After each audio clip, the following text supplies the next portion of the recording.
Hello दोस्तों, subject board में आपका स्वागत है। तो आज हम क्लास 8 और सब्जेक्ट है एसएसटी। तो इस सेशन का आपका फाइनल एग्जाम होने वाला है। इसके रिगार्डिंग हम एसएसटी का एक बेस्ट सैंपल पेपर लेकर आए हैं जो कि आपके एग्जाम पॉइंट ऑफ व्यू से काफी इंपॉर्टेंट रहने वाला है। दोस्तों, इससे पहले हम सैंपल पेपर को सोल्व करें, आपने यदि चैनल को सब्सक्राइब नहीं करा है तो सब्सक्राइब जरूर कर दीजिएगा, जिससे आपको इसी तरह के सैंपल पेपर्स की अप टू डेट जानकारी मिलती रहेगी। हाँ, ये कर लो पहले। तो दोस्तों, अब हम सैंपल पेपर को शुरू करते हैं। देखो, इसमें सबसे पहले आपको एमसीक्यूज मिलेंगी, ठीक है, और फिर उसके बाद 1 मार्क्स के मिलेंगे और फिर 3 मार्क्स एंड 5 मार्क्स। ओके, अब देखो, सबसे पहला क्वेश्चन है the battle of Plassey was fought in 1756 between whom। ठीक है, तो इसमें से ऑप्शन में से टिक करना है। देखो, the British and the French, the Dutch and the Mughal, the British and the Bengal nawab, the French and the Bengal nawab. तो इसका सही आंसर क्या होगा? C, the British and the Bengal nawab. ठीक है, अब देखते हैं next question. The Greece Curtius given to the Indian soldiers had to be bitten off before it was loaded into the rifle. The grease was made of। तो ये Greece किसकी बनाई हुई थी? तो वो पिग और किसकी बनाई गई थी? देखो, ये काऊ और पिग की बनाई गई थी। फैट ऑफ काऊ इसका इस्तेमाल किया गया था, fat of cow and pig का। ओके, तो इसका आंसर डी हो जाएगा। नेक्स्ट क्वेश्चन है रविंद्रनाथ टैगोर स्टार्टेड द शांति निकेतन इन। ठीक है, तो ये कहाँ पर शुरू करा गया था वो हम बताते हैं, कब करा गया था ये बताना है हमको। ठीक है, 1899, 1900 और 1901 एंड 1902। तो इसका सही आंसर क्या होगा? 1901। ओके, अब देखते हैं नेक्स्ट क्वेश्चन। तो देखो, नेक्स्ट क्वेश्चन के लिए हम नीचे जाएंगे। देखो, नेक्स्ट क्वेश्चन देखते हैं। तो देखो, नेक्स्ट क्वेश्चन है आपके पास, Congress adopted the aim of Purna Swaraj in 1929 under the presidentship. ठीक है, तो इसमें से सुभाष चंद्र बोस, सरदार वल्लभ भाई पटेल, महात्मा गांधी, पंडित जवाहरलाल नेहरू। तो इसका सही आंसर आएगा आपका डी। ठीक है, पंडित जवाहरलाल नेहरू। ठीक है, अब देखते हैं नेक्स्ट, कंप्लीट द स्टेटमेंट। ठीक है, तो इस स्टेटमेंट को हमें कंप्लीट करना है। तो इसमें लिख रखा है बायोटिक रिसोर्सेज आर। ठीक है, ए लिख रखा है derived from living things, made by human beings, derived from non living things, और इसमें मेड बाय एनिमल। ठीक है, तो बायोटिक क्या होता है? Derived from living things. तो इसका करेक्ट आंसर क्या हो जाएगा? ए हो जाएगा। ठीक है, अब देखते हैं next, slash and burn agriculture refers. तो स्लैश एंड बर्न एग्रीकल्चर वो रेफर करेगा। देखते हैं ऑप्शन, देखते हैं, intensive farming, primitive farming, shifting agriculture and plantation agriculture. तो इसका सही आंसर क्या आएगा? Shifting agriculture. ओके, अब देखते हैं नेक्स्ट क्वेश्चन। तो थोड़ा हम नीचे ले लेते हैं। देखो, अब आपके पास क्वेश्चन है ये वाला, which one of the following is a joint sector industry. ठीक है, तो इसमें इधर का Tata iron and steel industry, basket weaving और मारुति उद्योग limited and Hindustan aeronautics limited. ठीक है, तो इसका सही आंसर आपका क्या आएगा? मारुति उद्योग लिमिटेड, ये इसका सही आंसर होगा। इसके बाद देखो 8th क्वेश्चन है, which are the 3 main factors that cause population change. ठीक है, तो पॉपुलेशन चेंज में मेन फैक्टर क्या है आपके, कौन कौन से? देखो, इसमें birth death and marriage, birth death migration, birth death and life expectancy and none of these. तो इसका सही आंसर क्या आ जाएगा आपका? देखो, बर्थ डेथ एंड माइग्रेशन। तो इसका करेक्ट आंसर बी हो जाएगा। ओके, अब देखते हैं नेक्स्ट। तो नेक्स्ट के लिए नीचे चलना पड़ेगा हमको थोड़ा। देखो, ये देखो 9th क्वेश्चन है हमारे पास, how many languages are accepted in the Indian constitution. तो इंडियन कॉन्स्टिट्यूशन में कितनी लैंग्वेजेस को एक्सेप्टेड किया गया है?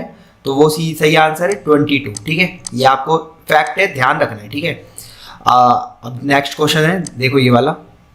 ठीक है, इसमें बता रखा है Hindu succession amendment act 2005 lays down that. तो इधर का sons daughter and their mother can get equal share in family property, only son can get a share in the property, only sons and daughters can get a share in the property, only sons and mother can get a share in the property. तो इसका सही answer क्या होगा ABCD में से? देखो, इसका सही आंसर होगा ये वाला, जो शुरू वाला होगा वो ये सही आंसर हो जाएगा। Sons daughter and their mother can get equal share in family property. Okay, ये वाला एक्ट अमेंडमेंट जो चेंज हुआ था वो ये वाला है। ठीक है, अब देखते हैं 11th क्वेश्चन। देखो, 11th क्वेश्चन है आपके पास। देखो, इस तरह से लिख रखा है इसमें, about what percent of India's population was formed by मुस्लिम। ठीक है, about what percent of India's population was formed by मुस्लिम 2001। तो मुस्लिम के अकॉर्डिंग हमको बतानी है। ठीक है, तो ये 13.4, 13.8, 14.2 एंड 13.2, तो इसका सही आंसर क्या आ जाएगा 13.4%। ठीक है, ये वाला इसका सही करेक्ट आंसर होगा। फिर इसके बाद आपके पास है question to enforce the rule we have. ठीक है, ए दे रखा है courts, B judiciary, C minister and police. तो इसका सही आंसर क्या हो जाएगा judiciary. The enforce the rule we have, तो इसका सही आंसर जुडिशरी आएगा। ठीक है, अब थोड़ा नीचे चलते हैं और इनको करते हैं। ठीक है, ये हो गए 1 मार्क्स वाले, अब ये 3 मार्क्स वाले। ओके, देखो how did development of cotton industries in Britain affect textile producer in India. ठीक है, तो इसमें देखो हाउ डिड मतलब कैसे कर रहा था। ठीक है, तो ये हमको बताना है cotton industry in Britain affect textile producers in India. तो देखो इसके क्वेश्चन के आंसर को आप कैसे लिखेंगे अपने एग्जाम में, देखो इसमें पॉइंट वाइज लिखेंगे, तो मैं आपको सीधा आंसर बता देता हूँ। ठीक है, तो इस तरह से आप आंसर लिखेंगे इसमें 13 का। ठीक है, 13 का आंसर आप इस तरह से लिखेंगे, देखो ये रहा। ठीक है, इसमें फर्स्ट पॉइंट लिखेंगे Indian textiles had to complete with British textile in the European and American market. First point ये लिख देना। सेकंड लिख देना exporting textiles to England became very difficult due to high duties imposed on the Indian textile. Third point लिख देना English and European companies stopped buying Indian goods and giving advances to the weavers. ठीक है, और fourth लिख देना by the 1830s as a British cotton. ठीक है, इस तरह से thousands of weavers became unemployed. तो ये इस तरह से पॉइंट आप लिख के आएंगे। ठीक है, इसका आप स्क्रीनशॉट भी खींच सकते हो, डायरेक्ट यहाँ से आप फोटो खींच के डायरेक्ट याद कर सकते हो। ठीक है, आपको लिखने की जरूरत नहीं है, सीधा दिमाग में ले जाओ। ठीक है, आप देखो 14 क्वेश्चन देखते हैं हमारे पास। तो देखो 14 क्वेश्चन है how did the partition affect life in Delhi. तो इसके आंसर में देखो क्या लिखेंगे आप 14 में, देखो इस तरह से partition affected life in Delhi following ways. ठीक है, सबसे पहले fierce not began in Delhi. ठीक है, thousand of people in Delhi were killed. ठीक है, loss of houses were looted and burned, a large number of Sikhs and Hindus came to Delhi.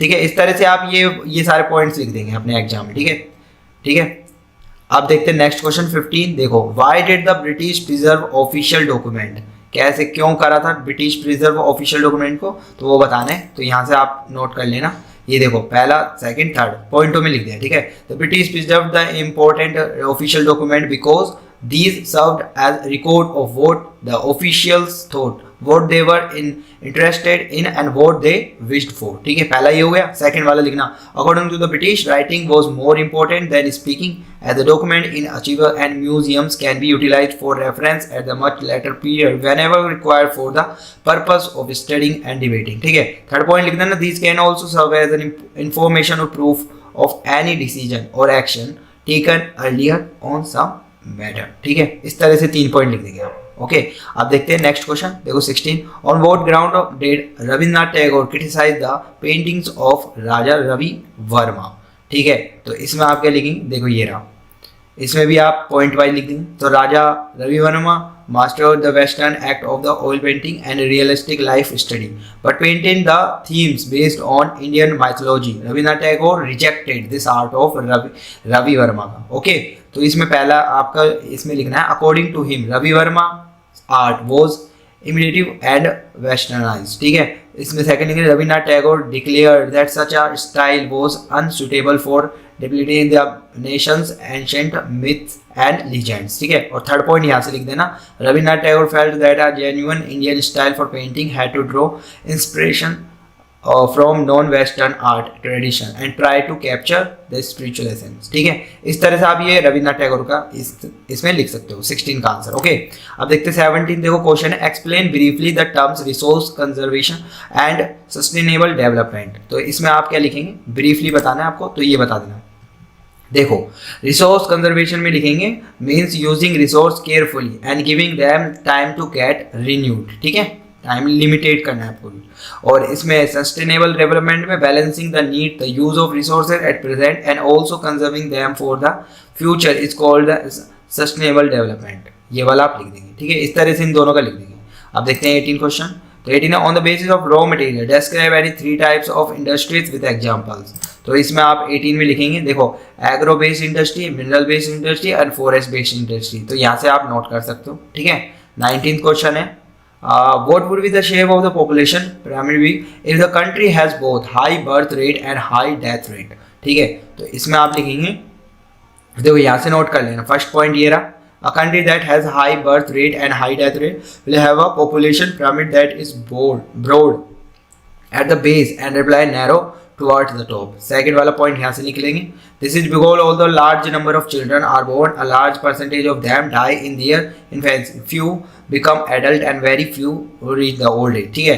Third में लिखेंगे, फॉर एग्जाम्पल केनिया वो has a high birth rate as well as a high death rate. ठीक है, यहाँ से आप ये सारे पॉइंट बता सकते हो।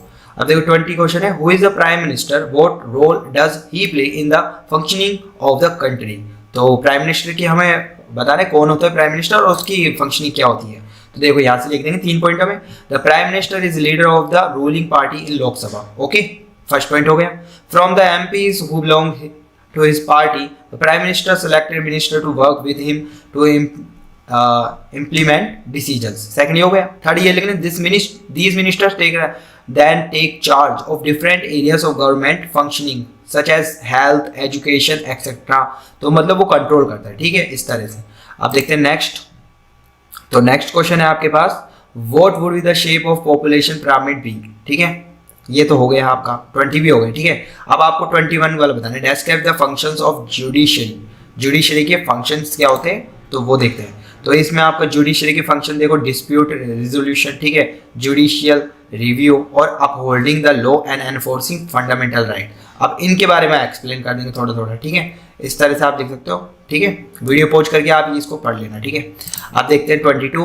तो नेक्स्ट क्वेश्चन हमारे 22, what is reservation, how Dalit are confronting marginalization. ठीक है, इसमें आप क्या लिखेंगे रिजर्वेशन के बारे में, देखो 22। ठीक है, तो 22 में आप ये लिख देना ए और बी पॉइंट करके। ठीक है, reservation is securing of a seat by law in education and government employment for the deprived and unprivileged classes and people. ठीक है, बी वाले पॉइंट में लिख देना दलित एंड। ठीक है, इस तरह से इसको लिख देंगे, 2 पॉइंट लिख देंगे आप। ठीक है, ये वाले यहाँ पे वीडियो को पॉज करके पढ़ सकते हो आप। ठीक है, अब देखते हैं next 23, how can laws ensure that markets work in a manner that is fair, give 2 reason to support your answer. तो इसमें आप क्या लिख के आएंगे, देखो 23। तो 23 में आप 3 पॉइंट लिख देंगे। ठीक है, यहाँ से आप तीनों पॉइंट लिख देंगे। 24 देखते हैं। 24 क्वेश्चन है, in the British period what new opportunity opened up for people who came from caste that were regarded as low. ठीक है, इसमें आप क्या लिखेंगे ब्रिटिश का। ठीक है, यहाँ से आप फर्स्ट, सेकंड, थर्ड, फोर्थ और फिफ्थ ये 5 पॉइंट लिखे आएंगे। ठीक है, 5 पॉइंट आप ये स्क्रीनशॉट खींच सकते हो, यहाँ से आप याद करके चल जाना। ठीक है, अब नेक्स्ट है 25, in what way the administration of the colony different from that of the Indian rulers. ठीक है, तो इसके आंसर में आपको क्या लिखना है, देखो ये रहा, यहाँ पर ये 6 पॉइंट, ये सारे के सारे पॉइंट लिखना। अब ये बड़ा आपको लिख के आना है। ठीक है, क्योंकि 5 मार्क्स के। ठीक है, तो यहाँ पर आप 5 फर्स्ट, सेकंड, थर्ड, फोर्थ और फिफ्थ एंड सिक्स, ये 6 के 6 पॉइंट लिखे आएंगे। आप इनको समझ जाओ, बाकी ये बना के लिख भी सकते हो आप। ठीक है, बस फैक्ट थोड़े से आपको लर्न करने। ठीक है, अब देखते हैं नेक्स्ट 26। तो नेक्स्ट क्वेश्चन है आपके पास, what are non conventional source of energy, why is there a pressing need to use their resource of energy. ठीक है, तो इसमें आप लिखेंगे नॉन कन्वेंशनल रिसोर्सेज क्या होते हैं, पहले तो ये बता दो आप, the resources which are not so common in use but can be use as alternate resources and the renewable are known as non conventional resources. जैसे एग्जांपल सोलर एनर्जी है, वर्क एनर्जी है, जियोथर्मल एनर्जी है, तो ये वाली चीज़ है। अब इसमें पॉइंट बना के लिख देंगे कि कैसे हम रीजन ये pressing need to use the energy for that. ठीक है, तो first point, the growing consumption of energy has resulted in the country becoming increasingly dependent of on fossil fuel such as coal, oil, gases. Okay, second point यहाँ लिख देंगे rising price वाला, ये इधर से, और थर्ड पॉइंट ये लिख देंगे। ओके, अब देखते हैं next question, explain the factors which favour the location of steel plant at Jamshedpur. ठीक है, तो इसमें क्या लिखेंगे, देखो ये सारे पॉइंट लिख देंगे। ठीक है, ऑलरेडी आपको यहाँ पर आंसर बता रखे। ठीक है, इनको आप सिर्फ पढ़ जाइएगा। ठीक है, अब 28 देखो, why does our democratic country need a constitution. ठीक है, तो यहाँ पर ये वाला आंसर यहाँ से आप नोट डाउन कर लो, यहाँ से आप लिख जाना। ठीक है, अब देखते हैं नेक्स्ट। तो देखो ये वाला क्वेश्चन है, एक्सप्लेन द रोल ऑफ जज in Indian judicial criminal system. ठीक है, इसके आंसर में आप लिखेंगे यहाँ से। ठीक है, ये वाला लिख देंगे 1 2 3 4 5 पॉइंट। ठीक है, ये सारे पॉइंट लिख देंगे। ओके, अब नेक्स्ट क्वेश्चन है, देखो 30।